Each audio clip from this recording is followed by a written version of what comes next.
Ashoka bio classes में आपका स्वागत है। आज हम बात करेंगे जीव विज्ञान का एक छोटा सा टॉपिक है टीकाकरण, जिसको आप बोलते हैं वैक्सीनेशन। तो वैक्सीन लगाने की प्रक्रिया को ही बोलते हैं आप टीकाकरण। तो ये जो प्रतिरक्षा विज्ञान यानी जिसको इम्यूनिटी बोलते हैं, इम्यूनिटी का मतलब ये होता है जब हमारे शरीर में कोई रोगाणु प्रवेश करता है, रोग का कीटाणु प्रवेश करता है तो वो हमारे शरीर में प्रतिजन बनाता है। उस प्रतिजन के प्रभाव को नष्ट करने की हमारे शरीर में जो क्षमता होती है उसको बोलते हैं प्रतिरक्षी। तो वो जो प्रतिरक्षा एक सिस्टम काम करता है जो हमारे शरीर को रोग से बचाता है। तो उसी प्रतिरक्षा विज्ञान के जनक किसको बोलते हैं? तो एडवर्ड जेनर को क्या बोलते हैं? प्रतिरक्षा विज्ञान के जनक। चिकन पॉक्स, कॉलरा, एंथ्रेक्स और रेबीज, इन चारों रोगों के जो टीका है, वैक्सीन जो है, किसने बनाया है? लुई पास्चर ने। तो लुई पास्चर ने chicken pox, cholera, anthrax, rabies टीका का निर्माण किया है। निष्क्रिय प्रतिरक्षा जो होती है इसको पैसिव इम्यूनिटी बोलते हैं। इसके जनक कौन है? वान बेहरिंग। निष्क्रिय प्रतिरक्षा के जनक वान बेहरिंग है। हेपेटाइटिस बी का टीका किससे प्राप्त किया जाता है? तो एक इष्ट होता है, ये कोशिकी कवक है। कवक बहुकोशिकीय होते हैं लेकिन ये इकलौता इष्ट एक कोशिकीय होता है।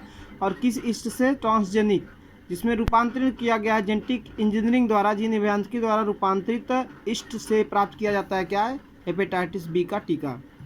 प्रतिरक्षण का सिद्धांत किस सिद्धांत पर आधारित है? यानी कहने का मतलब हमारे शरीर में जो वैक्सीन दिए जाते हैं टीका, तो वो किस सिद्धांत पर आधारित होती है? तो स्मृति कोशिका के सिद्धांत पर आधारित होती है। मतलब ये कि हमारे शरीर में कोई रोगाणु जब प्रवेश करता है तो उस रोगाणु को नष्ट करते हैं हमारे शरीर में प्रतिरक्षी। तो प्रतिरक्षी जब नष्ट कर लेते हैं तो वो प्रतिरक्षी कुछ स्मृति याद के रूप में हमारे सेल में ब्लड में पड़े रहते हैं। तो उसी कोशिका को बोलते हैं प्रतिरक्षी या स्मृति कोशिका। स्मृति कोशिका को याद रहता है कि मैंने इस प्रतिजन को किस तरह से नष्ट किया था, तो वही वैक्सीन के रूप में कार्य करता है। तो प्रतिरक्षण का सिद्धांत किस पर आधारित होता है? स्मृति कोशिका पर। एलर्जी के समय कौन सा प्रतिरक्षी उत्पन्न होता है? तो इम्यूनोग्लोबिन को एंटीबॉडी बोलते हैं। तो उसी एलर्जी के जब एलर्जी होता है तो एलर्जी के समय कौन सा हमारे शरीर में प्रतिरक्षी यानी एंटीबॉडी उत्पन्न होता है? तो आईजीई मतलब इम्यूनोग्लोबिन ई जो होता है यही उत्पन्न होता है। अगला क्वेश्चन है, एलर्जी उत्पन्न करने वाला पदार्थ जैसे कि कौन कौन से? हिस्टामिन, सीरोटोनिन स्रावित होता है। माने एलर्जी उत्पन्न करने वाला पदार्थ हमारे शरीर में किससे स्रावित होता है? तो मास्ट कोशिका द्वारा। किससे? मास्ट कोशिका होती है एलर्जी उत्पन्न करने वाले पदार्थ स्रावित करते हैं। एलर्जी को नष्ट करने वाला पदार्थ यानी एलर्जी जब हमारे शरीर में होता है तो कौन सा मेडिसिन या कौन सा पदार्थ होता है जो इसके प्रभाव को नष्ट कर सकता है? तो इस पदार्थ का नाम है जो एलर्जी को नष्ट करता है। तो एलर्जी नष्ट करने वाला पदार्थ एंटी हिस्टामिन था तो उसी का एंटी हिस्टामिन।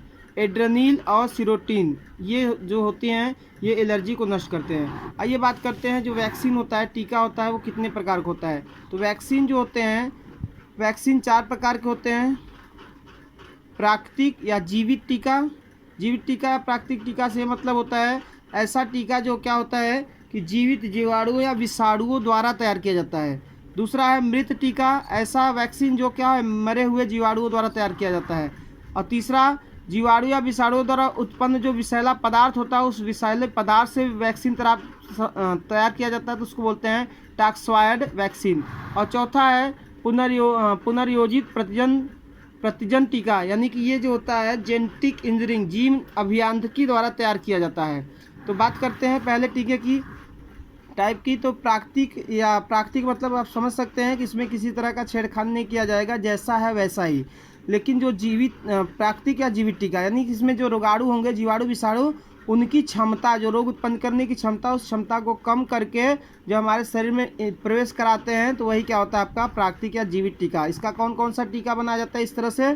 तो स्मॉल पॉक्स का, रोटावायरस का, बीसीजी का यानी कि इसको टीबी बोलते हैं, तो बीसीजी का, पोलियो का, और MMR मतलब कि खसरा, खजली, ये सब जो होते हैं इन सब के टीका किस तरह के होते हैं? प्राकृतिक यानी जीवित टीका होता है। दूसरा मृत टीका। मृत माने कि जो जीवाणु विषाणु होंगे उनको मार दिया जाता है और मारकर उनसे जब वैक्सीन टीका बनाया जाता है तो उसको बोलते हैं मृत टीका। इस तरह के टीका कौन कौन से बनाए जाते हैं? साक पोलियो का, वुपिंग कफ का, टाइफाइड का, रेबीज का, इन्फ्लुएंजा माने सर्दी जुकाम का, निमोनिया का और कॉलरा का। इस तरह के जो वैक्सीन है ये मृत टीका बनाए जाते हैं, मृत जीवाणु या विषाणुओं के घोल से बनाया जाता है। टॉक्सॉइड वैक्सीन यानी कि ऐसा वैक्सीन जो जीवाणु या विषाणु है उनसे जो विषैला पदार्थ उत्पन्न होता है उस विषैले पदार्थ से बनाते हैं, उसको बोलते हैं टॉक्सॉइड वैक्सीन। ये इसके कौन कौन से हैं? टिटनेस के, डिप्थीरिया के और बाटुलिज्म। बाटुलिज्म क्या होता है? ये एक तरह का विषैले पदार्थ मतलब जीवाणु होते हैं जो विषैला पदार्थ उत्पन्न करता है, तो उसको उस विष को नष्ट करने के लिए ये मेडिसिन दिया जाता है, बाटुलिज्म। अगला है चौथा पुनर्योगी प्रजनन टीका। ये जेनेटिक इंजीनियरिंग द्वारा तैयार किया गया टीका होता है और इस तरह का टीका किसका होता है? हेपेटाइटिस बी का। वीडियो देखने के लिए धन्यवाद। वीडियो को ज़्यादा से ज़्यादा शेयर, लाइक और सब्सक्राइब कीजिए।